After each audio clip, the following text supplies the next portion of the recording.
Bienvenue sur Africa 24 dans cette nouvelle édition du 12-15. Voici les titres de l'actualité. Investiture officielle du président Emmerson Mnangagwa ce dimanche 26 août au Zimbabwe. Le nouveau chef de l'État doit désormais relever de nombreux défis, dont celui du redressement de l'économie avec un déficit budgétaire estimé à près de 13% du PIB. L'édition 2018 de l'université d'hivernage du panafricanisme a pris fin le 25 août au Burkina Faso. De nombreuses figures de la lutte pour le panafricanisme étaient réunies pour perpétuer l'œuvre de Joseph Kizerbo, l'un des pionniers de ce mouvement disparu il y a 12 ans. Et l'édition 2018 des championnats nationaux de taekwondo se sont clôturés le 25 août au Togo, un événement annuel qui a pour mission d'accompagner les jeunes athlètes dans leur quête de perfection d'arts martiaux, mais qui est confronté à des difficultés financières. Mais tout d'abord, en Ouganda, le chanteur et député Bobi Wine a été libéré sous caution ce lundi 27 août. Incarcéré depuis le 14 août dans une prison de Kampala, l'un des principaux opposants au président Yoweri Museveni est accusé de trahison. Il lui est notamment reproché d'avoir entravé le cortège présidentiel lors d'un déplacement dans le nord du pays. Rappelons que son arrestation avait suscité de nombreuses réactions à travers le monde entier. De nombreuses personnalités avaient signé une pétition pour réclamer sa libération. Au Zimbabwe, la contestation aura duré quelques semaines, mais le résultat reste le même. Le président élu, Emmerson Mnangagwa, a officiellement prêté serment ce dimanche 26 août après la confirmation de son élection par la Cour constitutionnelle. Son investiture s'est tenue à Harare. Il doit désormais s'attaquer à de nombreux chantiers, dont celui du redressement de l'économie du pays, un sujet de Solène Duplessis. Emmerson Mnangagwa, officiellement investi président du Zimbabwe à l'issue d'une élection présidentielle contestée par l'opposition le 30 juillet dernier. C'est finalement ce dimanche 26 août que le président sortant a prêté serment, promettant au Zimbabwe notamment de lutter contre la corruption et de redresser l'économie du pays. Le moment est venu pour nous de nous unir en tant que nation et de faire croître notre économie. Engageons avec courage et diligence un cheminement commun vers la réalisation de notre vision nationale pour transformer le Zimbabwe en une économie à revenus intermédiaires avec des investissements accrus et des emplois décents. Une large responsabilisation, exempte de pauvreté et de corruption d'ici 2030. Néanmoins, un vaste chantier attend désormais le président qui a succédé à Robert Mugabe en novembre 2017. Le pays est aujourd'hui confronté à un déficit budgétaire qui s'élève à près de 13% du PIB, un taux de chômage qui avoisine les 90% et d'importants problèmes de trésorerie. Une situation que l'ancien vice-président Souler Mugabe a promis de restaurer, notamment en attirant de nouveaux investisseurs internationaux. Comme c'est un homme d'État, c'est un homme qui connaît tous les rouages de la politique, non seulement zimbabwéenne, mais régionale. Non, mais alors, on le jugera beaucoup plus dans les nominations qu'il va faire au niveau de la Banque centrale, au niveau de son gouvernement, et on le jugera aussi par rapport aux gages qu'il donnera aux investisseurs étrangers pour revenir vers les Zimbabwe, parce que les nationalisations des fermes agricoles, bien qu'appartenant aux Zimbabwéens, avaient fait peur à beaucoup d'investisseurs qui avaient fui le pays. Lors de son discours d'investiture, le chef de la ZANU-PF a annoncé une aube de la Deuxième République et l'avènement d'une nouvelle démocratie au Zimbabwe. Toutefois, les contestations restent vives du côté de l'opposition depuis l'annonce des résultats le 30 juillet dernier. En signe d'apaisement, le nouveau chef d'État a promis l'ouverture d'une commission d'enquête sur la répression de la manifestation post-électorale de l'opposition le 1er août. Également dans l'actualité, les États-Unis désirent avoir accès au café kényan sans passer par des intermédiaires. Une délégation américaine s'est rendue au Kenya à la rencontre de producteurs de café.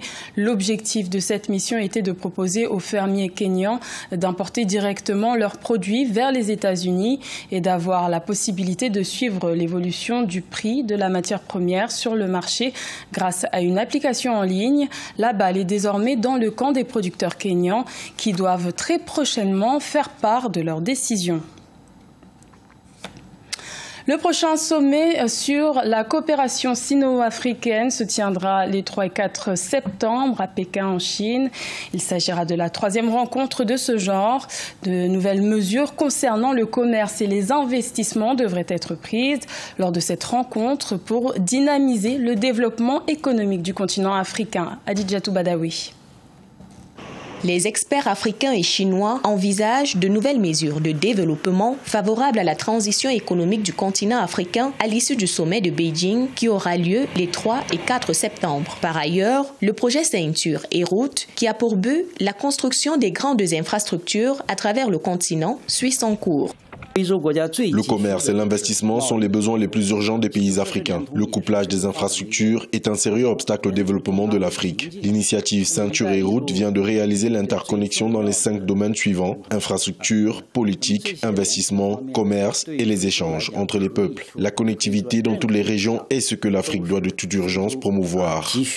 Grâce au partenariat sino-africain, le rapport sur les perspectives économiques publié en 2017 par la Banque africaine de développement et par le Programme des Nations Unies pour le développement prévoyait une progression globale de la croissance du continent de 3,4% en 2017 à 4,3% en 2018. Toutefois, l'agriculture demeure, selon les experts, le défi majeur des gouvernements africains. L'agriculture est la voie à suivre pour ceux qui veulent vraiment inspirer l'Afrique afin de réduire la pauvreté. Quand on parle de pauvreté, on parle de personnes qui ne peuvent pas avoir accès à l'emploi. Car une fois que vous avez un emploi, au moins, il n'y a pas de pauvreté. C'est en 2000 que le Forum sur la coopération sino-africaine a été initié. Il a permis d'établir une plateforme de coopération multilatérale stable, équitable et à long terme. En 2015, le président chinois Xi Jinping avait annoncé que la coopération sino-africaine contribuerait à promouvoir le bien-être de 2,4 milliards de personnes. La 3e édition de l'université d'hivernage du panafricanisme s'est achevée le 25 août au Burkina Faso. De nombreuses personnalités engagées pour l'indépendance et le développement du continent africain ont pris part à cette rencontre. Le but étant de poursuivre l'œuvre du Burkinabé Joseph Kizerbo, l'un des pionniers du panafricanisme disparu en 2006. Reportage de notre correspondant Jean-Paul Ouedraogo. 12 ans après la disparition du professeur Joseph Kizerbo, panafricaniste et pionnier de l'histoire africaine, son engagement se perpétue à travers des cadres de réflexion, à l'instar de la 3e édition de l'université d'hivernage sur le panafricanisme qui s'est achevée le samedi 25 août 2018 à Ouagadougou. Sa vision du développement endogène, au-delà de la richesse des œuvres qu'il a écrites, continue d'inspirer les intellectuels du continent. On peut dire que la jeunesse s'est appropriée. Vous voyez par exemple les réflexions sur le franc CFA, sur la souveraineté monétaire. Il y a une convergence en fait de cette œuvre avec celle des autres grands leaders tels que Cheikh Anta Diop, Sankara, Kwame Nkrumah.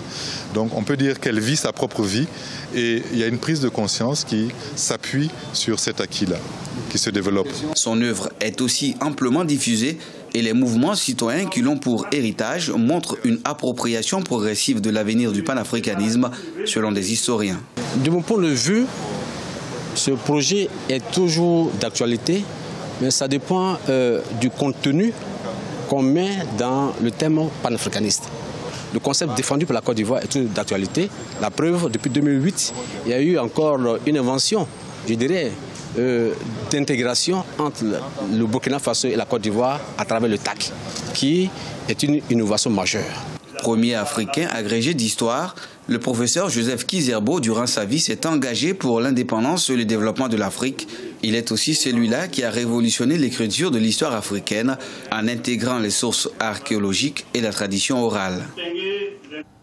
Au Togo, les championnats nationaux annuels de taekwondo se sont tenus les 24 et 25 août.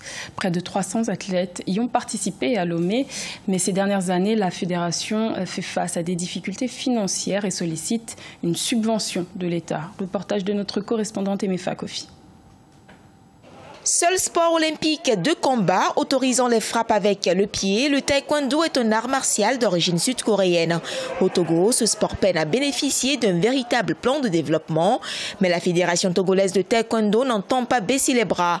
Comme chaque année, elle a organisé du 24 au 25 août 2018 les championnats nationaux avec la participation d'une quarantaine de clubs et 300 athlètes. Soutien matériel et financier, il y a beaucoup de problèmes.